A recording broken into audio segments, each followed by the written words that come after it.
starts 14th, I forget what it is, but anyway. 83rd Pennsylvania, 44th New York is here, and Vincent takes Chamberlain over to about where that big marble block is, which is the main monument, and says, here, you plant your colors here. This is the end of the Union line. You hold this, and this is not in typical order. Hold this position at all hazards. Now what does that mean? Don't retreat.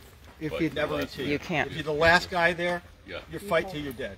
Yeah. You never retreat, right? And Chamberlain says done. Now this is now Diane knows a lot more about Joshua Chamberlain than I do, but there's a couple things that I think are extremely important. Number one, this is not a political person. This guy, he's 34 years old at the time of the battle, right? So he graduated from Bowdoin College, or from the what's the name of the theological seminary? Yeah, that's what I was going to say, the seminary. Yeah, anyway. Not So, Gates, and then I'm he not was, at the point is he's a tenured professor at Bowdoin College in Maine. He's a professor of languages, of philosophy, theology, etc. So he's sitting there in this position. He's got a wife, he's got a kid, he's all, 1861 rolls around, the war's going on. He's still doing his thing, teaching. 1862, Peninsula Campaign, we start getting our butts kicked. He looks at this, and I won't go through the details, but if this is the closest point where the British and the French came to recognizing the Confederacy, is after the collapse of McClellan's campaign in the Peninsula. He writes a letter to the governor of Maine. This is one of the few quotes I'm reading, right? I fear this war, so costly of blood and treasure, will not cease until the men of the North are willing to leave good positions and sacrifice the dearest personal interests to rescue our country from desolation, and defend the national existence against treachery at home and jeopardy abroad. So he sees and he understands the implications. Now, what's Chamberlain's military training? zip. None. Nothing. Like Vincent, right? Fortunately, because they first turned him down, because first of all, the college guys say, you can't do that. You're a senior professor here, And he insists on it, so what happens is he doesn't have any experience, and the governor appoints a gentleman by the name of West Point graduate, also from Maine, Adelbert Ames, to be the head of that regiment. And it's a good thing, too, because he whips these guys, and they all hate him, but he does the job. They don't fight in many battles, and I won't go through the details why. They don't have a lot of experience, but they have a certain camaraderie, right? And what happens is, their line is here, from where that monument is, basically along here, so they're supposed to defend it. That's the saddle going back up to Big Round Top. So somewhere around 4:30, these crazy Alabamans, dying of thirst, With no water, right? with no water, come running down Big Round Top on orders and hit this position hard. And there's twice as many men as the 20th Maine Regiment. So what occurs is, at a certain point, Chamberlain gets up on a rock and looks over there, and he sees all of these Alabamas coming around behind him to flank the entire position. There's nobody over there. Our line is from there to here, right? What do? You can't just move the whole regiment over, because that opens up this line here between you and the other regiment on your right. So he does something which is, I think, the real brilliant move, which oftentimes people never talk about, or don't, generally. He does what's called refusing the line. Now, what does that mean? That means instead of, retreating back here, to like here or something there, he refuses the line. And the way you do that is you have to move. The lines are generally one or two men, When you say refuse, you mean like fuse? Refuse. That's, right. It's a military term. Right.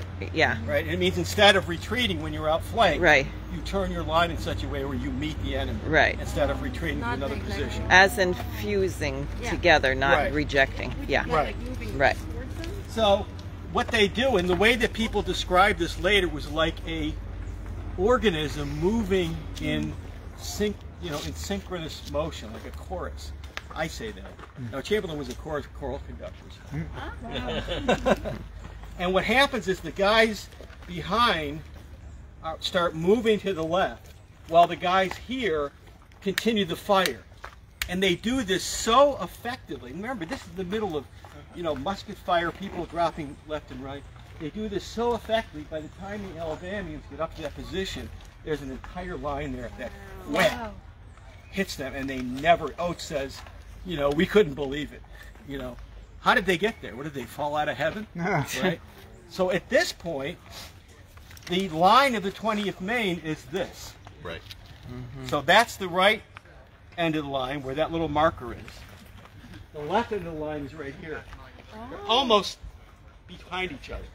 So this is pretty hairy, right? Yeah. What happens is at a certain point, Chamberlain starts hearing close by behind him musket fire. And he describes this in his report that he files a few days after the battle. And he thinks, oh no, the whole right is collapsing. And they're going to start coming over and shooting us in the back any minute, right? Just at that point, they run out of ammunition.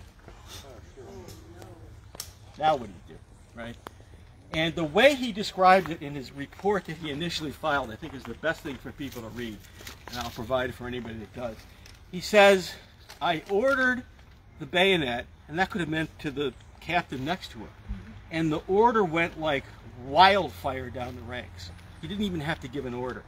Everybody got up to it. He said, and it took on a life of its own. All right, and of course, once you put on your bayonet and you're refusing the line, you have no ammunition. What do? You don't just stand there with your bayonet, do you? Charge. You charge.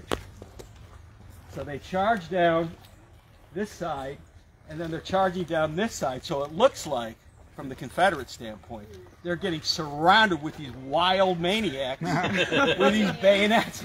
And at that point, now Oates says he was ready to retreat. That's what he says. He became the governor of Alabama. But not a bad, he had a lot of respect for Chamberlain.